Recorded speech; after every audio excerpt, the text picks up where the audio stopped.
What's going on, y'all? Welcome to another episode of Stats and Facts, where we have all the stats. And we have all the facts.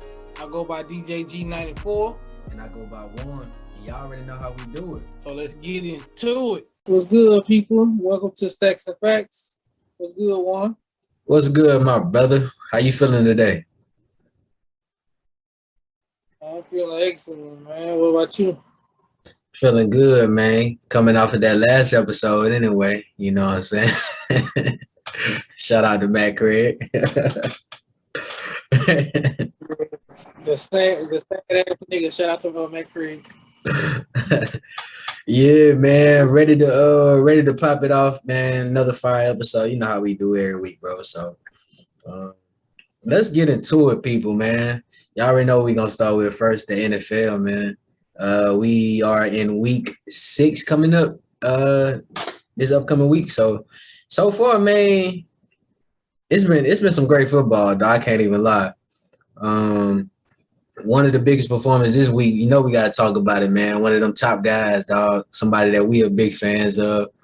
Lamar Jackson, dog. They pulled it off. The comeback against the Colts, man. First, before we get into it, we gotta talk about the stat line, though, man. Like, hey, dog had 442 passing yards, 4 TDs, no turnovers, no picks. You know what I'm saying? So shout out to Lamar on that, man. I think they were down by 19 or something crazy like that. Came all the way back through the game, winning touchdown to your guy, man, Mr. Hollywood. So yeah, man. Talk about that, bro. Yeah, man. I was kind of disappointed in the first half. I'm like, man, y'all dudes losing to garbage. Diablos Colts. Yeah. And they just changed the channel. And I'm like, man, I don't want to watch that. I come back, they down like what? 2 touchdowns. I'm like, what? They came back, man, and Lamar Jackson put on a hell of a show, man. Man, and it went to show you too, like for all of the people that had something to say about him throwing and all of that, man, y'all got to cut that out. Lamar has grown so much as a quarterback. He clearly can throw the ball. He can run the ball, as we all know.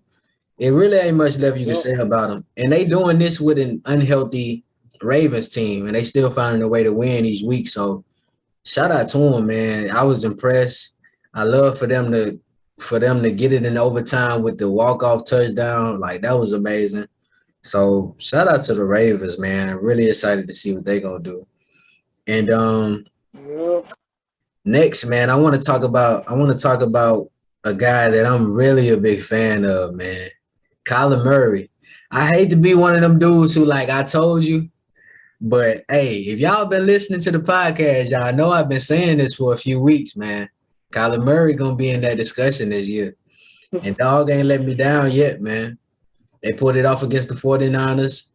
Wasn't nothing too crazy, but you know, they're 5-0. I think they may be the only defeated team in the NFL at this moment at 5-0.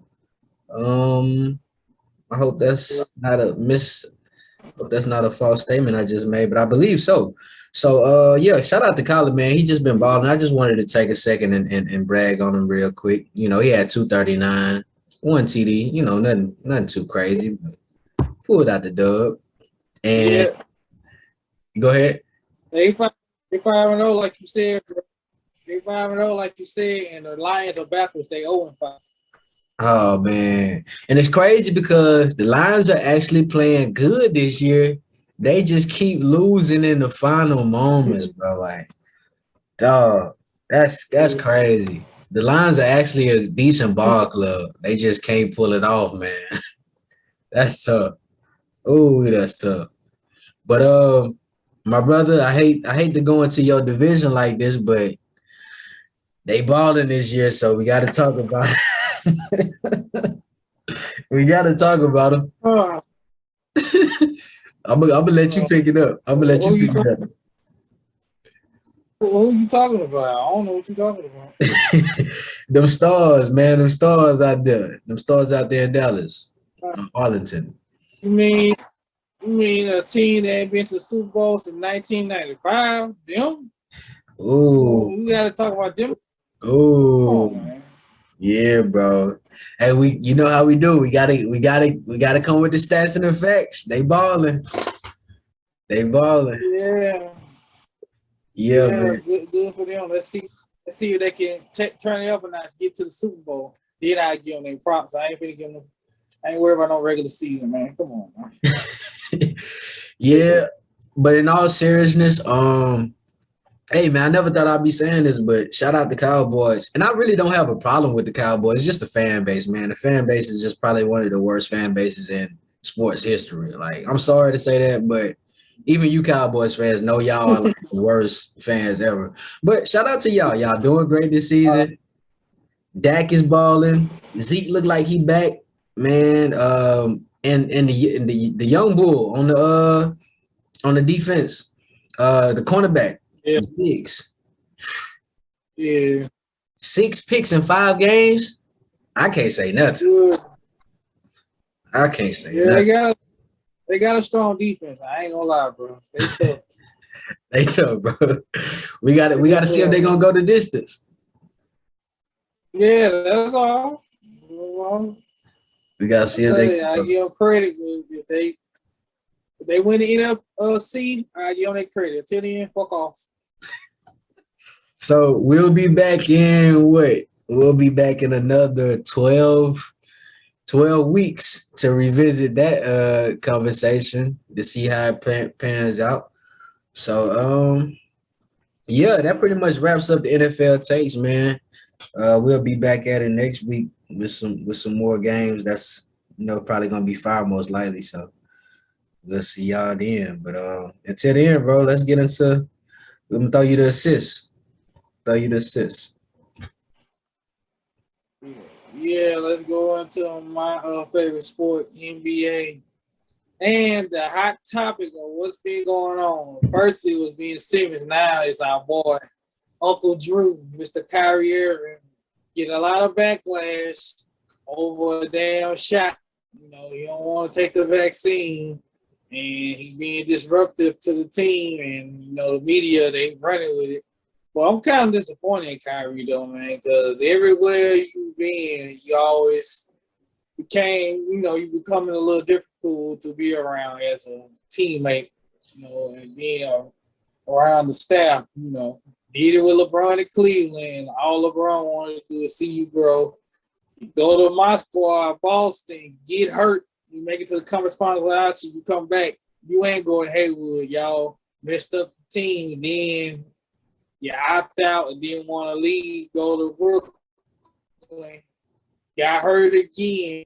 Come back, get hurt in the playoffs. You ain't James Harden. Now, due to, the crisis we're going through with the coronavirus, COVID-19, 95% of the players took the shot, but we have a all-star in Kyrie Irving that don't want to take it because, side effects, he thinking something going to happen, he try to get all the information he can before they need to go in his own.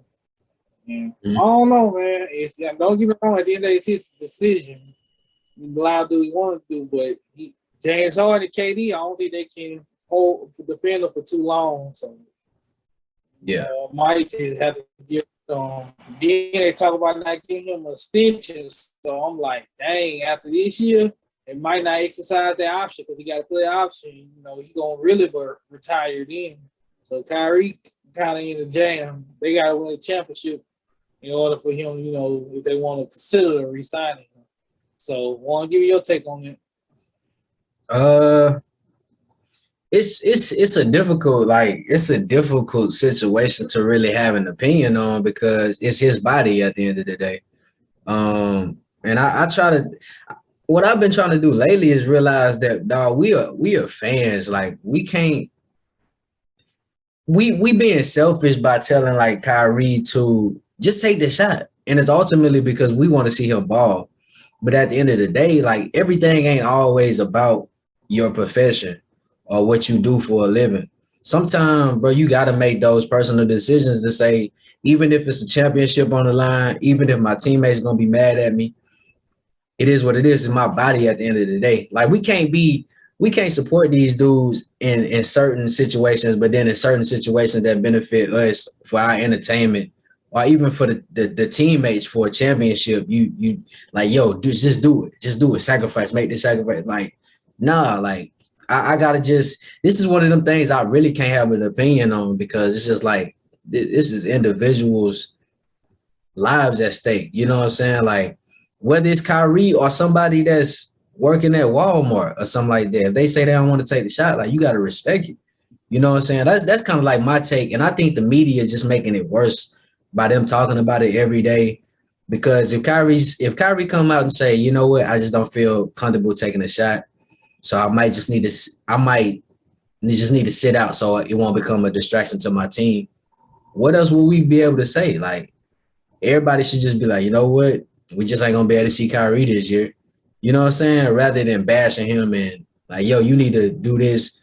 Because at the end of the day, man, it's his decision. Like that's how I feel about it. But you know, I'm a miss seeing him play if he don't play, of course. But it's his body, bro. Like you can't tell another man what to do. You know what I mean? You can't tell another man what to do. Like that's the only thing I got with my only problem with the media. Like let Kyrie be Kyrie. You know, at this point, to your point, bro, he done showed us like Kyrie got his own personality. You not about to tell him, you not about to sway him. Like, he gonna do what he want to do. And KD and Harden, y'all already knew that when y'all wanted to join forces. So that's what come with it. Don't complain now, like you know what I'm saying. Even though they haven't been complaining, but this is what come with it. Like this is Kyrie, bro. Like you gotta respect it. That's how I feel about it. Yeah, like you said, he a grown man. It's his decision, and best of luck to him. But at the end of the day, like I told you, I got the Lakers winning anyway, so it really doesn't matter. So, speaking of Lakers, let's get on next topic. Unfortunately, it's preseason, so it ain't really a big deal because what people fail to realize, preseason is to get in game shape and for other players to make the final cut, just like training camp. Preseason, like what, got 4 or 5 players trying to make a roster. Probably ain't no more than one gonna make it. So, but to what the new big 360 LeBron created, they haven't won a single preseason game, and it's kind of looking bad. And then Westbrook, you know, if he have him a bad game, you know, the media just run with it. Typical Westbrook, turnovers, missing open shots. He still haven't improved his jump shot. AD, you know, every time I see AD, he always bend it over, pause, always, you know, in his feelings off a nagging injury. He hurt off a screen. He got hit in the nuts yesterday. I'm thinking, oh, Lord, I hope it ain't that serious. Got poked in the eye. I'm like, look, like, A can't win nuts. And then LeBron, he still looked like GOAT James. And Melo looking like vintage Melo. But, you know, everybody critiquing him, talking about, oh, Lord, is this actually going to work?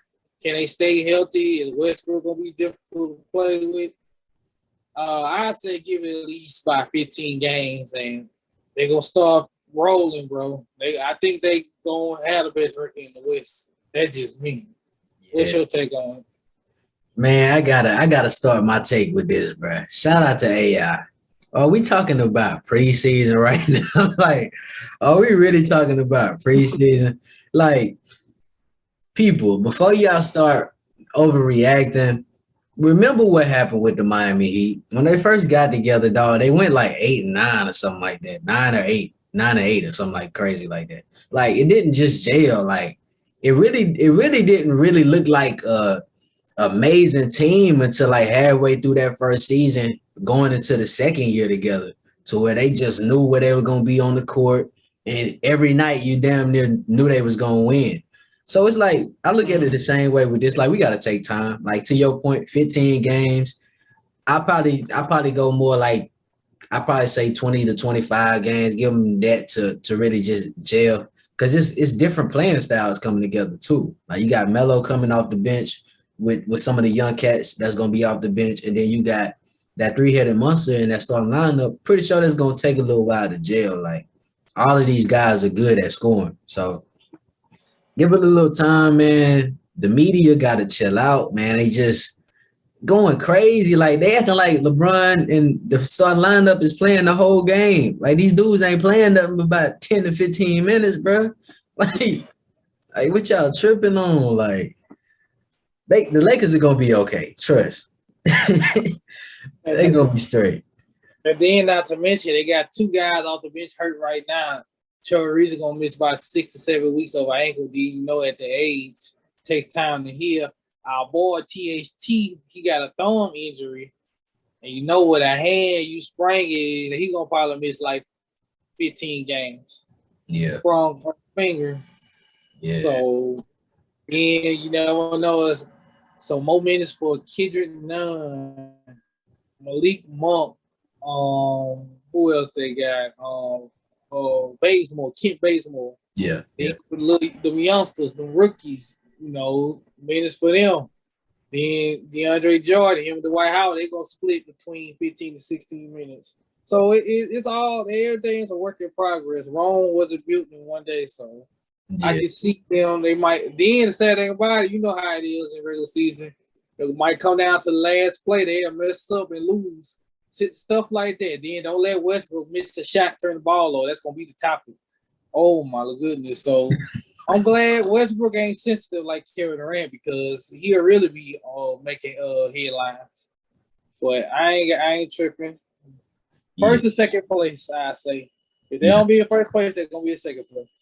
Yeah, they for sure gonna be better than a lot of teams in the league this year. We can guarantee you that. So it ain't nothing to trip off. I think they're gonna be straight. But I wanted to ask you before we got off the NBA, man, was what was it about the Nets? Do you think, because I heard this take somewhere about like the Nets not making it to the finals or making it far without Kyrie? Do you buy into that, or how do you see them faring if Kyrie doesn't play? I still think they probably can make the finals just because it's between them and Milwaukee. You got, like I said, they went 7 games. Hardwood was like 40% on a hamstring, and they lost by 7 points. Yeah. So yes, so they still can reach the final. It's probably gonna be another 7-game series because, like I told Matt Crane, James, when the games online, James Harden known for choking. Then Joe Harris, he was a disappointment. But what was episode it was? We had interviewed the Boogie dude, the one that played overseas ball. The way he explained it, like Joe Harris, that's a spot-up shooter. So the shots he was getting, he was basically taking the dribble, and then he was taking no more to get like 2 shots a quarter. Because when they played in Milwaukee, he was garbage, 3, 4, and 6 because he couldn't get no rhythm because KD was jacking up everything. And Kyrie, game 3, he was jacking up everything. So when it comes to a shooter like that who known getting rhythm shots, he get at least 12 shots a game, he ain't gonna hit them shots. So it's timing. So and then they got a couple of role players that can shoot the 3 or mid-range. So that's gonna help. It's gonna be way more better than Jeff Green and Joe Harris. They got Paul Millsap, Marcus Aldridge, James Johnson, Patty Mills. Patty Mills, he lights out. He know how to hit shots, off balance, one dribble, catch and shoot. It don't matter. So and then he was balling in the Olympics too. So he coming with that pressure. So I think they still can make it to the finals without Kyrie. But it's better with Kyrie because, in my opinion, Kyrie, Harden, and KD against Milwaukee, Nets in 5. That's it. I knew something was coming, bro. I knew something was coming. But bro, I think I would, like I said, I respect it if Kyrie don't play, but to see him fully thrive and just scoring that scoring role and having Harden playing point like he was, and then what KD gonna do, like damn, bro, that'd be crazy. Cause I was actually checking out some Kyrie highlights from this season earlier, and I was watching how he was balling. I'm like, you could tell he was very comfortable and just worrying about scoring. So and he was going in the post. Like turn around, jumpers on dudes. I'm like, dog, this dude is special, man. And then when you say it like that, he just focused on scoring. I don't get how in the hell you just left Cleveland like that, bro. It made no sense. So rest in peace to Kobe. He said something to you that in your mind, like, yeah, I don't really need LeBron. So it had to be that, because ain't no way in hell I got a game like Kyrie. I just went 3 straight finals and I'm about to leave. But look, man, that's crazy. This is something I seen earlier too. So it was 2 interviews when Kyrie was in Cleveland. The first one, obviously, you know about with when the media asked him, it was like about LeBron being a father figure or something like that. And Kyrie was like, "What?" like, dog, I only got one dad. Like, I think that was like strike number 1. Then strike number 2 came in the playoffs when D Rose hit that game winning shot. And I think that was 2015 or somewhere in there. Yeah, and, 2015. So they went up 2-1 in the series. And the media asked, like, yo, so Kyrie didn't have any assists tonight. Does he get a pass? And Kyrie was looking like, do I get a pass? Like, and then LeBron came in with the save the day answer. It was like, I was like, damn, bro. At this moment, I think Kyrie was like, bro, I'm tired of this. Like, this nigga not my daddy, yo. Like, so I think it's that on top of, like, that mentality that he got. Like, I want it all. Like, I respect it, but yeah, when Kyrie want to score, bro, it ain't nothing you can do to stop him. Like, it ain't nothing you can do. But that shit was funny as hell. I had to bring that up. And then, bro, that's why I said it was Kobe and Shaq all over again. Like LeBron getting all the glory, Shaq getting all the glory the first 8 years. Kobe and Kyrie, and they playing their Robin role. I'm scoring, I'm hitting game winners. Nobody can guard me, so I should get some credit too. That Finals MVP, like I said, that Finals MVP, that hurts you. Yeah, but you know what? That's strike number 3. As crazy as it is, them beating the Warriors, coming back from 3-1, one of the most historic finals ever. That was strike 3 for him. Like, all we talked about was, we didn't talk about, we did, but I'm saying, like, the world didn't talk about Kyrie knocking down the most important shot ever. All we were saying was, LeBron and the Cavs came back from 3-1. So I can imagine, like, Kyrie, like, nigga, if I don't knock that shot down, ain't no telling how this game goes. So, like, y'all still giving all the praise. So it's like I could see why he was like, you know what, get me out of here. But on the same time, you know how I feel about that. I'm like, if they stay together, Warriors in trouble. If KD didn't come over. Yeah. I had to say that because I knew you were gonna say it. Yeah. Mm-hmm. But then what really messed it up, bro, they had edited the NBA, you got nothing but like 1,000 cameras in the arena. During the timeout, they seen what LeBron did, where they had set the play up, and he told Ty Lue, give it to Kyrie, let him get the ball. So everybody knew LeBron wanted you to shine in that moment, so he could win anyway. LeBron said, "Now, because I always say LeBron's gonna make the right play, penetrate into the hole, and kick it to an open man." To me, I don't think LeBron's gonna take a shot anyway. But he was like, Kyrie built for this. He loves to like just give the ball to him. Which still is the right thing to do. Like I said, LeBron and Shaq, they dominate the game. They ain't no hater. They want to see they boys shine. Like Kobe, you shine. Kyrie, you shine. But it still wasn't good enough for him. So, damn. That's crazy. Yeah. Scottie Pippen, like I told you, of course, Scottie Pippen was comfortable. Scottie Pippen wasn't no score like that. He accepted his Robin role. Jordan was Batman, Superman. He ain't had no problem with it. But Kyrie and Kobe, their attitude. I'm just as good as him. Yeah, man. Kyrie special, man. We done seen some special players in our days, man, for sure. Yeah. After Allen Iverson, bro, I would say at the point guard, when it comes to at the guard position, the scoring, I do enjoy Kyrie Irving after Allen Iverson. That size. Yeah. Because right now, it's sad to say, I can't front. Kyrie is good, but Dame Dollar, he on that level too. Damian Lillard, because like I said, for me, he clutch. He clutch since Kobe. Because Dame Dollar, he game with us like it ain't nothing the last 5 years. Kyrie just know hitting that game 7 shot. He probably hit a couple of game with us, but everybody know Dame time. Yeah, Like, money. Dame is different, and he's it's crazy.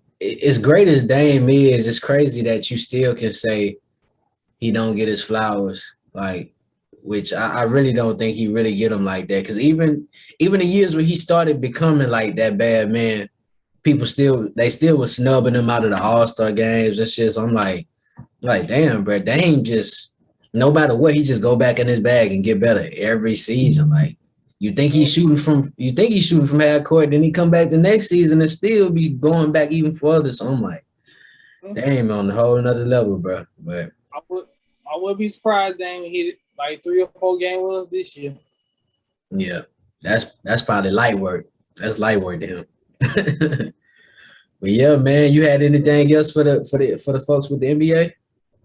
Nah, man, that's all. Okay, that's a bet, man. I guess we'll see how the whole Ben Simmons saga goes, and I guess we'll update the people on that as that continues. So yeah, man, this was dope, bro. Yep. But before we wrap it up, man, don't you got an announcement you want to tell everybody? Oh man, you put me on the spot, bro. I wasn't gonna talk about it on this one, but yeah, new music on the way, man. New project coming out. Way Too Honest. Dang, I gave y'all the name. I spilled the beans. I spilled the beans. Yeah, that's good. Yeah, Way Too Honest, man. The project coming out.